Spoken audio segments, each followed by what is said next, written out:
Molor terus, akhirnya Brigjen Hendra Kurniawan jalani sidang etik pada Senin pekan depan. Akhirnya ada titik terang jadwal sidang etik Brigjen Hendra Kurniawan. Setelah sebelumnya sidang etik Brigjen Hendra Kurniawan kerap molor.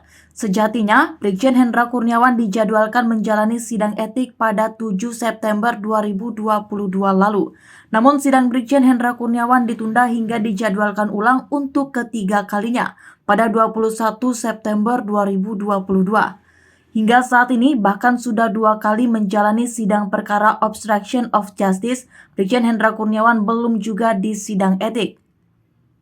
Pengamat kepolisian dari Institute for Security and Strategic Studies, Bambang Rukminto pernah menyoroti jadwal sidang Brigjen Hendra Kurniawan yang kembali molor. Saat itu, Kepala Divisi Humas Polri Irjen Dedi Prasetyo mengatakan alasan sidang etik Brigjen Hendra ditunda adalah kondisi saksi yang tak memungkinkan hadir lantaran sakit. Adapun saksi kunci AKBP Arif Rahman Arifin yang juga tersangka obstruction of justice kasus Brigadir J. Kini sudah dipastikan Brigjen Hendra Kurniawan bakal menjalani sidang etik pada Senin pekan depan. Hakim kabulkan bond tahanan Brigjen Hendra Kurniawan untuk sidang etik Polri Senin pekan depan. Majelis Hakim Pengadilan Negeri Jakarta Selatan mengabulkan bond tahanan atau peminjaman tahanan untuk terdakwa Brigjen Hendra Kurniawan. Bond tahanan itu diajukan Kadif Profesi dan Pengamanan Polri untuk melakukan sidang kode etik pada Senin 31 Oktober 2022 pekan depan.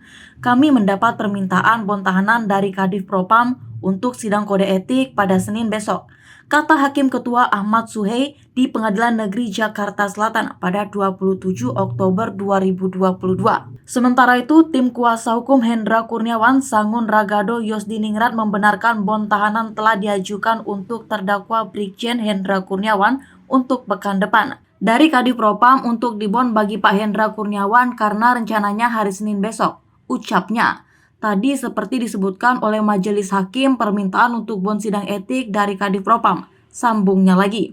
Sebagaimana diketahui Polri telah menetapkan 7 orang sebagai tersangka obstruction of justice penyidikan kasus kematian Brigadir J. Ketujuh orang itu adalah Irjen Verdi Sambo, Brigjen Hendra Kurniawan, Kombes Agus Nupatria, AKBP Arif Rahman, Kompol Baikuni Wibowo, Kompol Cuk Putranto, dan AKP Irfan Widianto. Mereka diduga melanggar pasal 49, junto pasal 33 dan atau pasal 48 ayat 1, junto pasal 32 ayat 1 Undang-Undang ITE, dan atau pasal 221 ayat 1 kedua dan 233 KUHP, junto pasal 55 KUHP dan atau pasal 56 KUHP.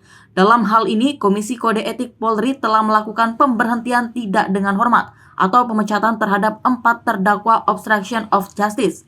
Mereka adalah Verdi Sambo, Cuk Putranto, Baikuni Wibowo, dan Agus Nupatria. Sementara itu ada 3 terdakwa yang belum menjalani sidang etik, antara lain Brigjen Hendra Kurniawan, Ajun Komisaris Besar Polisi Arif Rahman Arifin, dan Ajun Komisaris Polisi Irfan Widianto.